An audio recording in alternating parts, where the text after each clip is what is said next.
What's up, everybody? It's Caleb. I got kind of a movie recommendation for you, except I didn't like it that much, but I'm just going to recommend it anyway to practice my recommendation skills. So the movie's called Circle, and it's available on Netflix. It's like a low-budget concept sci-fi movie about 50 people standing in a room together, and people start dying, and people have to figure out how and why, and it's kind of like this dangerous room scenario. And it's really interesting. The concept, in my opinion, is way better than the execution in that movie. But I would still watch it just if you want to think about it for a little while and be like, oh, I like the ending. Oh, the ending sucked. I'm actually watch it because I'm going to try to figure out a way that we can somehow do that on this show without actually killing each other. More on that later. Enjoy the episode. This is kind of in the same vein as Cecily's was, and this is a question. So, some weird hooded figure grabs you and tosses you into a portal right now. And the thing is that it's a two-handed axe. What does it look like? Somebody tosses you into a portal. All right. And it's to a fantasy world. It's to a fictional world that's based on a piece of media, like a book or a game or a movie, and you get to choose what fictional world it is, but you have to spend the rest of your life there. And you don't get the choice. You have to go. Right now, you have to get thrown into a fantasy world, but you're guaranteed to not be in a dangerous place when you're thrown in there. And you're guaranteed that people are going to treat you as though you had been there the whole time. They're not going to be like, look at this new person, let's, crucify them or whatever somebody would do in if you pick some place where crucifixion happens a lot. Then that might happen. Say you go into something like Harry Potter, do you just become a wizard or you're you as you? Well, that's a good question.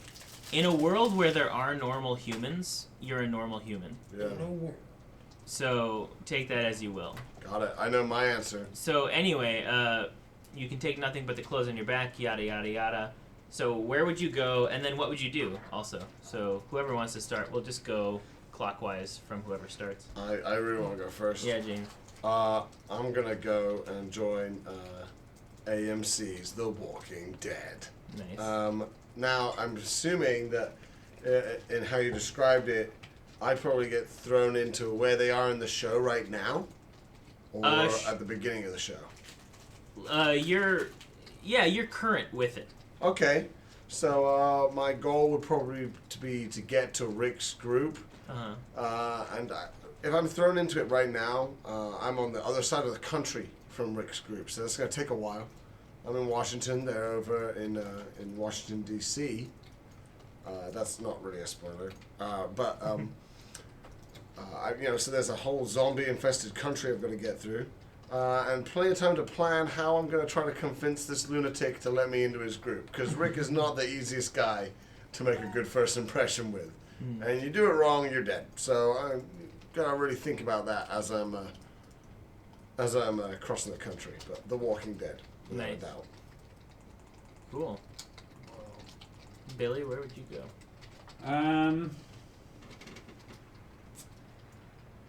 Well, man, I know I should have been thinking about this, but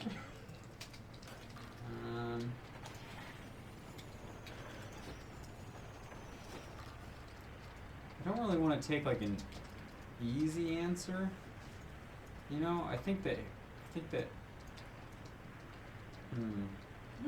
since it's on my mind, I kind of feel like because it's a movie that's being made about a book that's about video games, so it kind of meets all your criteria, then I'd probably be dropped into the Ready Player One universe. And what's that like? For those of it's us a who haven't read dystopian it? future where there's mass poverty and things aren't right. And there's a immersive, massive game that everybody plays and works in and goes to school in, and It's a real messed up place. But I feel like if I'm joining it at the end of the book, then there are certain things that I don't want to like spoil. Right. That would be cool to be a part of. Okay.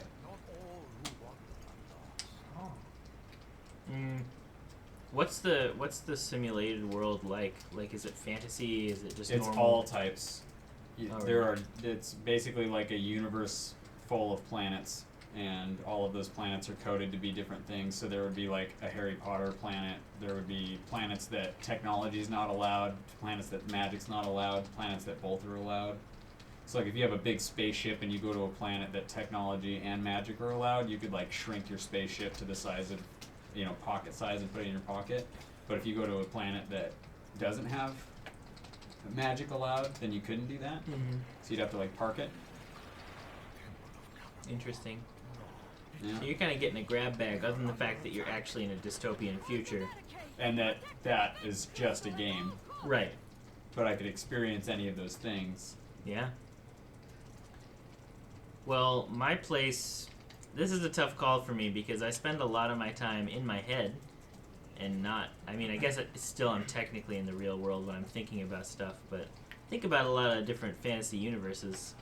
But the one that I would have to go to would be the world of Pokemon. Oh. And my main reasoning for that is because Pokemon appeal to me as an introvert, because you can have like a really fulfilling relationship with like something that's essentially your pet and your friend, and you don't have to be like super social all the time. And another is that it's a very, very safe world. Like, rarely do people die of human to human violence, and it's pretty much a utopia.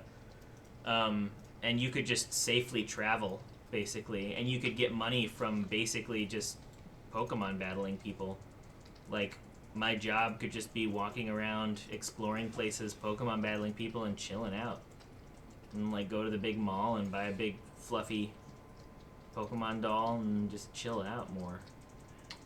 So, there would be a lot of, like, annoying little 10-year-old kids running around that would kind of get in the way, and, you just have to, like, oh, that kid wants to battle again, I feel bad, whatever. And then you'd probably get, like, beaten in battles a lot by little kids, and it'd be really embarrassing. But those are fine prices to pay for just, like, living in this perfect utopia full of best friends forever. Would you hang out, or would you hang out or ally with Ash, Brock, and Misty, or Team Rocket? Oh, I would steer clear of any of the characters from the show, if I encountered them ever. I'm just interested in the universe itself, not the characters. Okay. I'm interested in the Pokemon as characters, and also it would be it would be in the current time, so it would be beyond, like, I don't know. Misty and Ash are dead now. Is that how the story goes? They've died? Yeah. Oh, I just died when you said that. No, they don't die. Yeah, they don't die at all, Nathan. I haven't followed the Pokemon TV show since the first season, really, so I have no idea what's going on. I just know there's a bunch more Pokemon now, and Ash is, like, somehow still 10. Oh. I know that there are some theories that are saying that Ash hasn't aged because the amount of time that's taken, like, the episodes themselves, if you lined them all up, they would only be, like, a couple weeks or months. Or so it's all, like, live. Yeah, like... Wow, like so 24. So that's but how in some people episodes, explain it. multiple days pass. Right. But, like, ultimately, he wouldn't be more than, like, a couple years older than he was when he started. But, yeah, I don't know how I feel about that. I think that's just, like, an excuse. But yeah, I would go to Pokemon World. Which Pokemon would you leave out of the confines of the Pokeball? Oh, that's a great question, Nathan, and I have an answer for you. That would have to be the Pokemon Volbeat, which is from Generation 3. Volbeat. And basically it's like a ladybug mixed with a firefly, and it's this sassy, chubby little ladybug firefly thing. And I would keep it around with me, first of all, because of its sassy attitude, and it can fly around, so I could be like, hey, Volbeat, grab us a couple brews, dude. And also, it has a tail that can light up, because it's a firefly, So it would be like late at night, and I'd be like, "Yo, Volbeat, shine your ass on this book so I can read it, and grab a couple beers, dude." And Volbeat and I would just like, we would just fucking chill, dude. Whoa. Does Got everyone really know real. enough? I know we have to find out the rest of these answers, but does everyone know enough about Pokemon to answer that question themselves?